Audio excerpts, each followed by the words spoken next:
ನಮಸ್ಕಾರ ವೀಕ್ಷಕರೇ. ಕನ್ನಡದ ಮೊದಲ ಕವಯಿತ್ರಿಯಾದಂತಹ ಅಕ್ಕ ಮಹಾದೇವಿಯವರ ವಚನವನ್ನು ವಾಚನ ಮಾಡ್ತಾ ವಿಶ್ಲೇಷಣೆಯನ್ನು ಮಾಡ್ತಾ ಇದ್ದೀನಿ. ಹಾಗಾದರೆ ಬನ್ನಿ ವಚನ ಯಾವುದು ಅಂತ ನೋಡ್ತಾ ಹೋಗೋಣ. ಕಾಯ ಕರ್ರನೆ ಕಂದಿದಡೇನೆಯ, ಕಾಯ ಕರ್ರನೆ ಕಂದಿದಡೇನೆಯ, ಕಾಯ ಮಿರ್ರನೆ ಮಿಂಚಿದಡೇನೆಯ, ಕಾಯ ಮಿರ್ರನೆ ಮಿಂಚಿದಡೇನೆಯ. ಅಂತರಂಗ ಶುದ್ಧವಾದ ಬಳಿಕ, ಅಂತರಂಗ ಶುದ್ಧವಾದ ಬಳಿಕ ಚನ್ನಮಲ್ಲಿಕಾರ್ಜುನಯ್ಯ ನೀನೊಲಿದ ಕಾಯವು ಹೇಗಿದ್ದಡೇನೆಯ, ಚನ್ನಮಲ್ಲಿಕಾರ್ಜುನಯ್ಯ ನೀನೊಲಿದ ಕಾಯವು ಹೇಗಿದ್ದಡೇನೆಯ. ಇಷ್ಟೊಂದು ಸುಂದರವಾದಂತಹ ಅರ್ಥವನ್ನು ಒಳಗೊಂಡಿದೆ ಅಲ್ವಾ. ವಚನದಲ್ಲಿ ಅಕ್ಕ ಮಹಾದೇವಿಯವರು ಮನುಷ್ಯನ ಅಂತರಂಗ ತುಂಬ ಮುಖ್ಯ ಅಂತ ಹೇಳ್ತಕ್ಕಂಥದ್ದನ್ನು ಕಾಣ್ತೀವಿ. ಮನುಷ್ಯನ ಬಹಿರಂಗದಲ್ಲಿರ್ತಕ್ಕಂತಹ ದೇಹ ಕರ್ರಗೆ ಇದ್ದರೂ ಅಷ್ಟೇ, ಮಿಂಚಿದ್ರೂ ಅಷ್ಟೇ, ಬೆಳಗಿದ್ರೂ ಅಷ್ಟೇ ಅಂತಕ್ಕಂಥದ್ದು ಅದು ಮುಖ್ಯ ಅಲ್ಲ. ಬೇಕಾಗಿರುವುದು ಅಂತರಂಗ.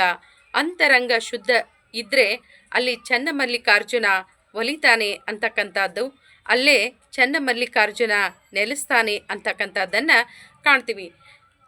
ಅಂತರಂಗ ಅಂದರೆ ಭಾವಶುದ್ಧಿ ಅಂತ ಅರ್ಥ. ಅದರ ಜೊತೆಗೆ ಒಳ್ಳೆಯ ವಿಚಾರಗಳು, ಒಳ್ಳೆಯ ಆಚಾರಗಳು, ಒಳ್ಳೆಯ ಯೋಚನೆಗಳನ್ನು ಹೊಂದಿರತಕ್ಕಂಥ ಮನಸ್ಸನ್ನು ಹೊಂದಿರಬೇಕು ಅನ್ನುವುದು ಅತಿ ಮುಖ್ಯ. ಇಲ್ಲಿ ನಶ್ವರ ಆದಂತಹ ದೇಹಕ್ಕೆ ಪ್ರಾಶಸ್ತ್ಯಕ್ಕಿಂತ ಅಂತರಂಗಕ್ಕೆ, ಆತ್ಮಕ್ಕೆ, ಅಂತರಂಗಕ್ಕೆ ಹೆಚ್ಚಿನ ಪ್ರಾಶಸ್ತ್ಯವನ್ನು ಕೊಡ್ತಕ್ಕಂಥದ್ದು. ಅಂತರಂಗ ಶಾಶ್ವತವಾದಂಥದ್ದು. ಅಂತರಂಗ ಶುದ್ಧಿ ಇದ್ದರೆ ಚನ್ನಮಲ್ಲಿಕಾರ್ಜುನ ಒಲಿತಾನೆ ಅಂತಕ್ಕಂಥ ಮಾತನ್ನು ಅಕ್ಕ ಮಹಾದೇವಿಯವರು ಪ್ರಸ್ತಾಪ ಮಾಡ್ತಕ್ಕಂಥದ್ದನ್ನು ಕಾಣ್ತೀವಿ. ಮನುಷ್ಯನಿಗೆ ದೇಹ ಇದೆ, ಆದರೆ ಆತನ ಅಂತರಂಗ ಶುದ್ಧಿ ತುಂಬ ಮುಖ್ಯ. ಅಂತರಂಗ ಶುದ್ಧಿಯೇ ಮೂಲ ಅಂತಕ್ಕಂಥ ವಿಚಾರವನ್ನು ಅಕ್ಕ ಮಹಾದೇವಿಯವರು ಪ್ರಸ್ತಾಪಪಡಿಸ್ತಕ್ಕಂಥದ್ದನ್ನು ಕಾಣ್ತೀವಿ. ಚನ್ನಮಲ್ಲಿಕಾರ್ಜುನ ಮುಖ್ಯವಾಗಿ ಒಲಿತಕ್ಕಂಥದ್ದು ಅಂತರಂಗಕ್ಕೆ, ಅಂತರಂಗ ಶುದ್ಧಿಗೆ. ಅಂತ ಅಂತರಂಗ ಶುದ್ಧಿಯಲ್ಲಿನ ಚನ್ನಮಲ್ಲಿಕಾರ್ಜುನನಿರುವಾಗ ಇನ್ನು ಕಾಯ ಕೇವಲ ನೆಪ ಮಾತ್ರ ಅಂತಕ್ಕಂಥದ್ದು. ಆತನು ಒಲಿದ ನಂತರ ಕಾಯ ಕರ್ರಗಿದ್ರೂ ಅಷ್ಟೇ, ಬೆಳಗಿದ್ರೂ ಅಷ್ಟೇ ಅಂತಕ್ಕಂಥ ವಿಚಾರವನ್ನು ಇಲ್ಲೇ ಅಕ್ಕ ಮಹಾದೇವಿಯವರು ತುಂಬ ಸುಂದರವಾಗಿ ಅಭಿವ್ಯಕ್ತಪಡಿಸಿರ್ತಕ್ಕಂಥದ್ದನ್ನು ಕಾಣ್ತೀವಿ.